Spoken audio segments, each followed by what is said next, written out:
नमस्कार, मैं डॉक्टर सुप्रीत आप सभी का भारत मौसम विज्ञान विभाग की दैनिक मौसम पर चर्चा में स्वागत करता हूं। आज 8 जून है। सबसे पहले हम पिछले 24 घंटों के दौरान हुए मौसम के अवलोकनों पर ध्यान देंगे। तो भारी से जो अति भारी वर्षा हुई है वो कोंकण और गोवा में एकादश स्थानों से प्राप्त हुई है। उसके अलावा जो भारी वर्षा है वो अंडमान निकोबार द्वीप समूह, त्रिपुरा और मणिपुर के एकादश स्थानों से भी प्राप्त हुई है। उसके अलावा जो मेघगर्जन और वज्रपात की जो एक्टिविटी है वो बहुत सारे जो जगह हैं देश के, वो कोंकण, गोवा, मराठवाड़ा, मध्य महाराष्ट्र और हिमाचल प्रदेश, जम्मू कश्मीर, मध्य प्रदेश, विदर्भ, गंगेटिक वेस्ट बंगाल, अंडमान निकोबार द्वीप समूह, झारखंड, उड़ीसा, बिहार, मणिपुर, तमिलनाडु, कोस्टल आंध्र प्रदेश, रायलसीमा और तेलंगाना से भी प्राप्त हुई है। और अगर हम आज जो हमारे जो सिनोप्टिक सिस्टम जो फैले हुए हैं हमारे क्षेत्र के ऊपर, उस पर अगर ध्यान दें तो जो मानसून की जो उत्तरी सीमा है अभी भी वो आज भी वो मुंबई, अहिल्यानगर, आदिलाबाद, भवानीपट्टनम, पुरी, सैंड हेड द्वीप और बालूर घाट से गुजर रही है।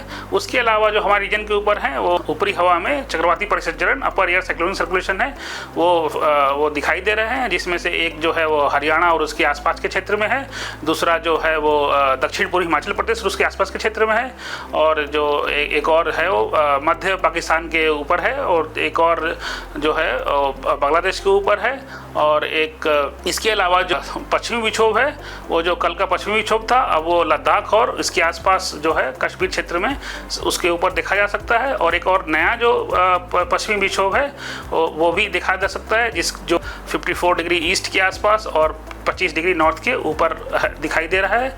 उसके अलावा जो एक ट्रफ है वो जो पूर्वी भारत में जो 89 डिग्री ईस्ट के साथ के लगभग और 22 डिग्री नॉर्थ के ऊपर देखा जा सकता है। और इसके अलावा अगर हम बंगाल की खाड़ी की बात करें तो वहाँ पे दक्षिण पूर्व और उससे सटे पूर्व मध्य बंगाल की खाड़ी में भी एक चक्रवाती संचरण देखा जा सकता है। और आज का जो मुख्य बिंदु है वो दक्षिण प्रायद्वीपीय भारत और पश्चिमी तट और पूर्वोत्तर राज्यों में 10 जून से वर्षा की गतिविधि में वृद्धि तथा कुछ स्थानों पर भारी वर्षा की भी संभावना व्यक्त की गई है। उसके अलावा कर्नाटक और केरला में 13 जून से भारी से बहुत भारी वर्षा होने की संभावना व्यक्त की गई है। उसके अलावा पश्चिम राजस्थान में 8 से 11 जून के दौरान जो उष्ण लहर है, उष्ण लहर से भीषण उष्ण लहर की स्थिति बनने की संभावना है।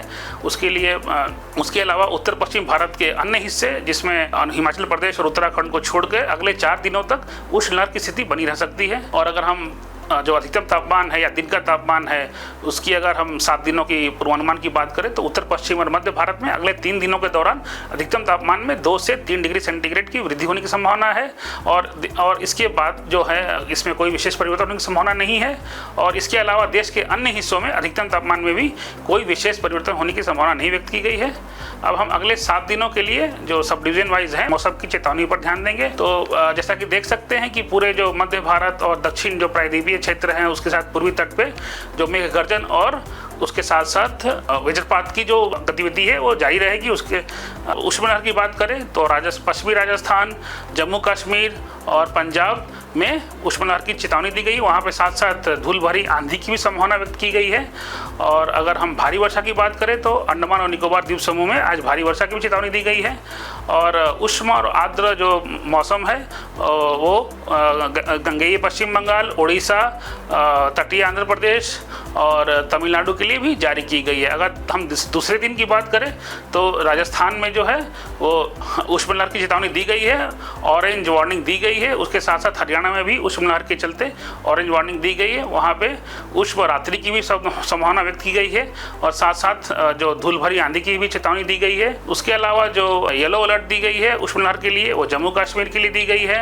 उसके अलावा पंजाब के लिए दी गई है, पूर्वी राजस्थान के लिए और उत्तर प्रदेश के लिए कि पश्चिमी उत्तर प्रदेश के लिए दी गई है। और साथ साथ उष्ण और आर्द्र जो मौसम है वो गंगेय पश्चिम बंगाल, उड़ीसा और तमिलनाडु में वो जारी रहेगी। इसके अलावा जो मेघ गर्जन और वज्रपात की जो गतिविधियां हैं वो जारी रहेगी मध्य प्रदेश के लिए, महाराष्ट्र के लिए और कर्नाटका के लिए, तमिलनाडु के लिए और अंडमान निकोबार द्वीप समूह और पूर्वोत्तर राज्यों में जैसे असम, मेघालय, नागालैंड, मणिपुर, मिजोरम में भी जारी रहेगी। अगर भारी वर्षा की बात करें तो जो आंध्र प्रदेश के लिए भारी वर्षा की चेतावनी दी गई है उसके साथ साथ उत्तरी आंतरिक कर्नाटका के लिए दी गई है, भारी वर्षा की चेतावनी दी गई है कल के लिए। अगर हम तीसरे दिन की बात करें तो जो ऑरेंज वार्निंग है राजस्थान और हरियाणा के लिए कंटिन्यू रहेगी। उसके अलावा जम्मू कश्मीर, पंजाब और राजस्थान के बाकी बचे हुए भागों में और मध्य प्रदेश, उत्तर प्रदेश में जो उष्ण लहर है उसकी चेतावनी दी गई है। उसके अलावा जो मेघ गर्जन और वज्रपात की जो स्थिति है, जो वार्निंग है, वो कंटिन्यू रहेगी, वो जारी रहेगी दक्षिण प्रायद्वीपीय अधिकांश क्षेत्रों में। उसके अलावा पूर्वी तट पे और हमारे जो उत्तर पूर्व प्रदेश है उसमें भी मेघ गर्जन और वज्रपात की चेतावनी जारी रहेगी, साथ साथ अंडमान और निकोबार द्वीप समूह में। अगर भारी वर्षा की बात करें तो नागालैंड, मणिपुर, मिजोरम के लिए, तमिलनाडु के लिए और केरला के लिए भारी वर्षा की चेतावनी दी गई है। अगर हम चौथे दिन की बात करें 11 जून के लिए, तो जो हीट वेव की जो उष्ण लहर की उसकी स्थिति में थोड़ी कमी आएगी, लेकिन वो राजस्थान, पंजाब, हरियाणा और पश्चिमी उत्तर प्रदेश, मध्य प्रदेश में हीट वेव की चेतावनी जारी रहेगी।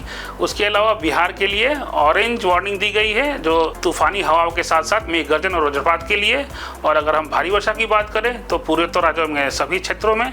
उसके अलावा आंध्र प्रदेश और रायलसीमा और तमिलनाडु और केरला में एक आध स्थानों पर भारी वर्षा हो सकती है। उसके अलावा मेघ गर्जन और वज्रपात की बात करें तो जो येलो अलर्ट है वो देश के अधिकांश हिस्सों में दिया गया है, जैसे आप देख सकते हैं चित्र में। उसके साथ साथ अंडमान और निकोबार द्वीप समूह के लिए भी मेघ गर्जन और वज्रपात की चेतावनी दी गई है। अगर हम 5वें दिन की बात करें तो जो ऑरेंज अलर्ट दिया गया है मेघ गर्जन और वज्रपात के साथ साथ तूफानी हवाओं के लिए और बिहार के लिए। उसके अलावा कर्नाटका जो है, आंतरिक कर्नाटका के लिए भी ऑरेंज अलर्ट, ऑरेंज वार्निंग जारी की गई है। और तटीय आंतरिक कर्नाटका में मेघ गर्जन और वज्रपात के साथ साथ एक आध स्थानों पे भारी वर्षा भी हो सकती है। और भारी वर्षा की चेतावनी कोंकण और गोवा तट, उसके अलावा कोस्टल जो कर्नाटका है, तटीय कर्नाटका है, तमिलनाडु है, केरला और पूर्वोत्तर राज्यों के लिए के साथ साथ आंध्र प्रदेश के लिए भी दी गई है। और जो बाकी जो मेघ गर्जन और वज्रपात की जो के लिए जो येलो वार्निंग दी गई है वो उत्तराखंड में दी गई है। उत्तराखंड में भारी वर्षा भी एक आध स्थान पे हो सकती है। उसके अलावा पूर्वी उत्तर प्रदेश, उड़ीसा, झारखंड, छत्तीसगढ़, विदर्भा और तेलंगाना और तमिलनाडु और अंडमान निकोबार द्वीप समूह के लिए मेघ गर्जन और वज्रपात की चेतावनी दी गई है। अगर हम दिनांक 6 और 7 की बात करें तो जो केरला और कर्नाटका में एक आध स्थानों पे भारी से अति भारी वर्षा भी हो सकती है। उसके साथ साथ जो भारी वर्षा की चेतावनी है वो कोंकण, गोवा, महाराष्ट्र, तमिलनाडु और रायलसीमा, आंध्र प्रदेश और पूर्वोत्तर राज्यों के लिए भी दी गई है। उसके साथ साथ जो मेघ गर्जन और वज्रपात की चेतावनी है वो बिहार, झारखंड, उत्तर प्रदेश, हरियाणा, उत्तराखंड और महाराष्ट्र के लिए जारी की गई है। लक्षद्वीप के लिए भी भारी वर्षा एक आध स्थान पे हो सकती है।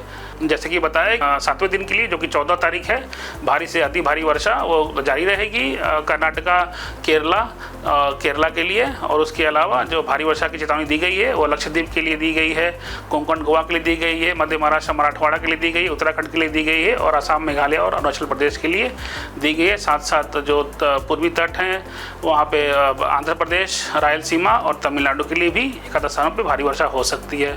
और जो मेघ गर्जन और वज्रपात की चेतावनी है वो दी गई है पंजाब, हरियाणा, पूर्वी राजस्थान, उसके अलावा उत्तर प्रदेश, बिहार, झारखंड और महाराष्ट्र के लिए। आज के लिए इतना ही। अधिक जानकारी के लिए आप हमारे वेबसाइट से जुड़ सकते हैं। देखने के लिए धन्यवाद। नमस्कार। जय हिंद।